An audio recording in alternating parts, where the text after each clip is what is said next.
चाहे अमेरिका जाइएगा, तो वहाँ मतलब चाहे एशियन कंट्रीज़ में जाइएगा, तो कोई भी पुरानी चीज़ों को डिमोलिश करके नई चीज़ें नहीं बनाता है उस पे। उसकी पहचान ही हटा दी मतलब आप पुरानी जयपुर, राजधानी। उदयपुर जाइएगा तो सारे पुराने महलों को डेवलप किया जा रहा है और सरकार के पास नीतीश जैसे फायर ब्रांड चीफ मिनिस्टर के पास क्या पटना में जगह नहीं है एक 5 स्टार होटल बनाने के लिए? ये मैं नहीं बिलीव कर सकता हूँ।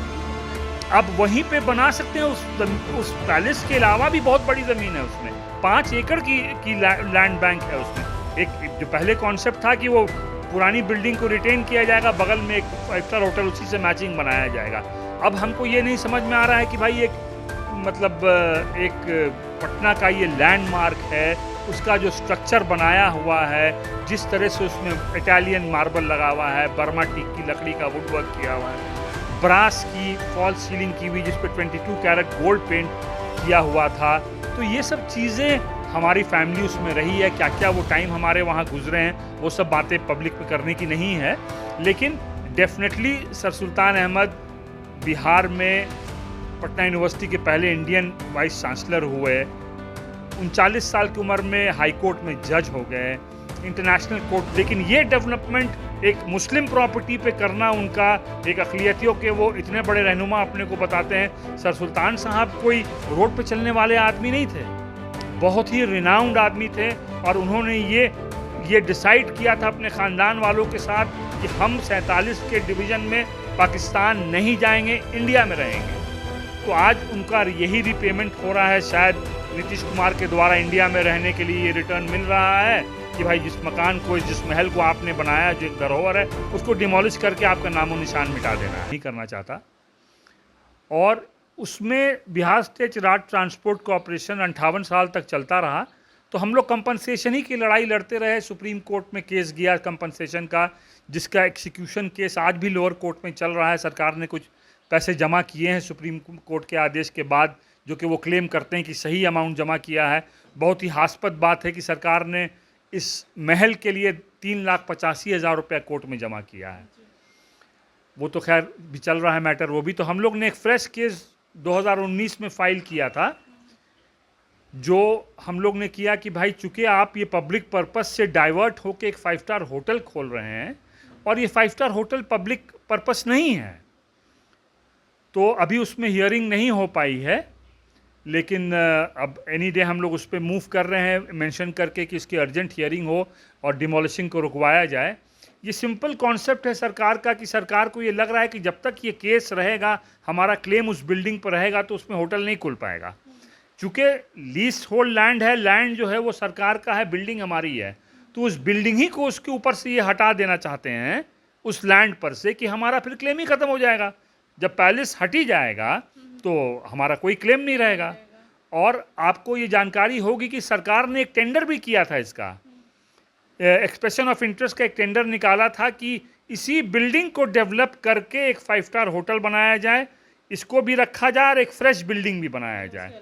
हाँ, तो हम लोग को कोई ऑब्जेक्शन नहीं है भाई। देखिए, ये डिसीजन तो सुप्रीम कोर्ट तक ही होगा डिसाइड कि भाई ये हमारी बिल्डिंग वापस मिलना है कि नहीं मिलना है। इस बीच में अगर सरकार कोई भी डेवलपमेंट करती है, हमें उसकी आपत्ति नहीं है, जब तक कि वो उस बिल्डिंग को डिमोलिश नहीं करते हैं। वो तो सुप्रीम कोर्ट डिसाइड करेगा कि भाई ये पब्लिक प्रॉपर्टी है या पब्लिक पर्पस है या प्राइवेट पर्पस है 5 स्टार होटल। लेकिन इस होटल को बनाने के क्रम में जब आपको लग रहा है कि ये लिटिगेशन चलता रहेगा, तो इस बिल्डिंग ही को हटा दो। मंशा यही है कि बिल्डिंग हटा दो, डिस्प्यूट खत्म। फैमिली अब किस पे क्लेम करेगी? फैमिली तो बिल्डिंग ही पे क्लेम करेगी। इसीलिए ये बिल्डिंग हटाया जा रहा है मैम, डिमोलिश करके। और कुछ मुझे नहीं समझ में आता है। और नीतीश जी बहुत ही साउंड आदमी हैं, बहुत डेवलपमेंट किया है इन्होंने।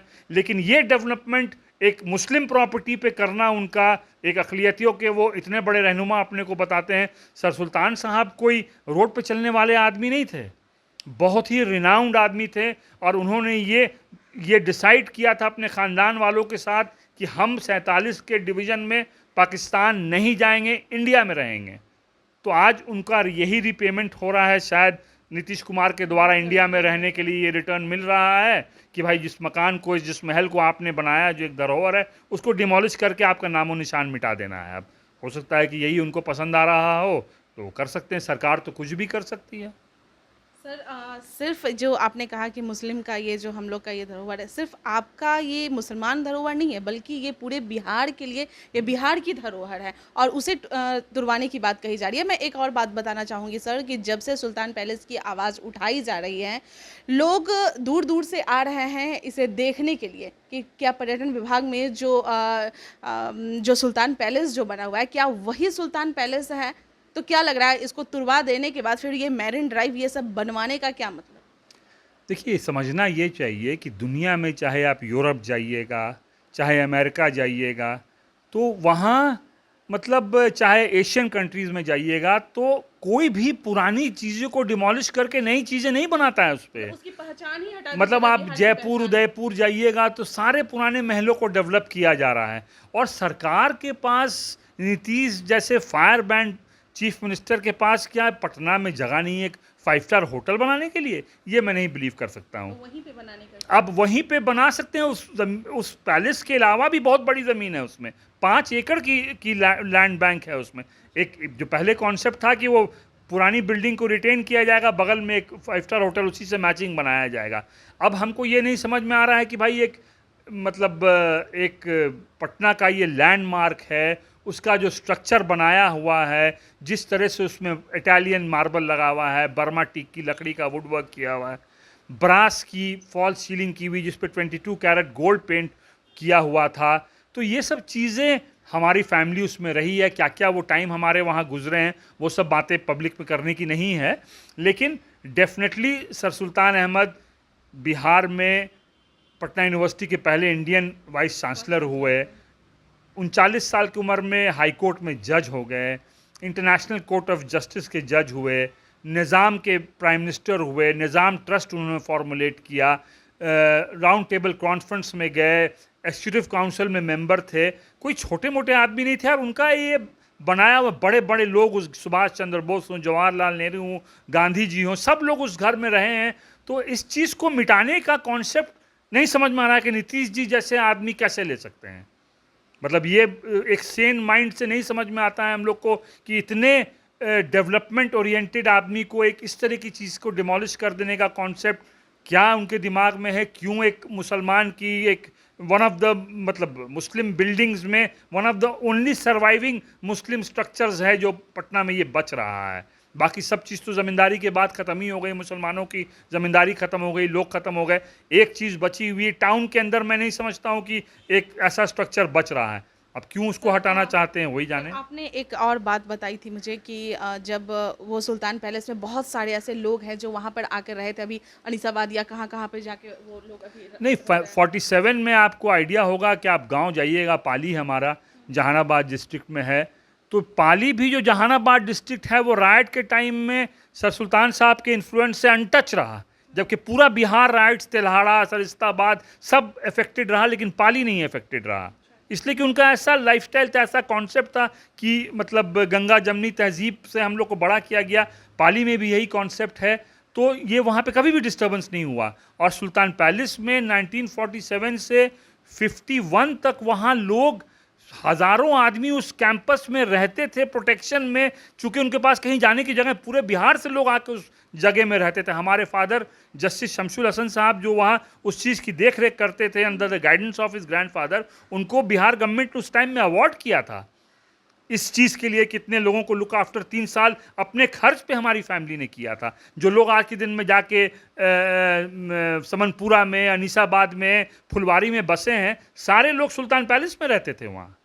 सर अभी आपका केस जो वहाँ पे चल रहा है तो अभी कहाँ तक पहुँचा है, क्या लग रहा है आपको? देखिए, अभी हमने 2019 में फाइल किया था, लेकिन उसके बाद कोविड आ गया था। हमने ये फाइल किया था कि ये जो 5 स्टार होटल बनाया जा रहा है उसी पे हमारा रिट पिटिशन फाइल्ड है, और हमने उसके स्टे के लिए भी मूव किया था, लेकिन बहस नहीं हो पाई चूँकि कोविड का टाइम आ गया था। अभी हम लोग एक मूव कर रहे हैं इस डिमोलिशन को रोकने के लिए, और मेंशन किया जाएगा, चौबे जी हमारे वकील हैं, सीनियर और जूनियर अंबुज चौबे जी वकील हैं हमारे, वो इस चीज़ के लिए मेंशन करके हम लोग कोशिश करेंगे कि इसको पहले हियरिंग हो, अर्ली हियरिंग करके उसको सबसे पहले तो उसका डिमोलिशिंग रोका जाए और उसके बाद डिसाइड करें कि भाई ये पब्लिक पर्पस में यूज़ हो सकता है कि नहीं हो सकता है। एक्विजिशन के बाद जो भी होगा, जिस हालात में भी होगा, मैटर तो सुप्रीम कोर्ट तक जाएगा।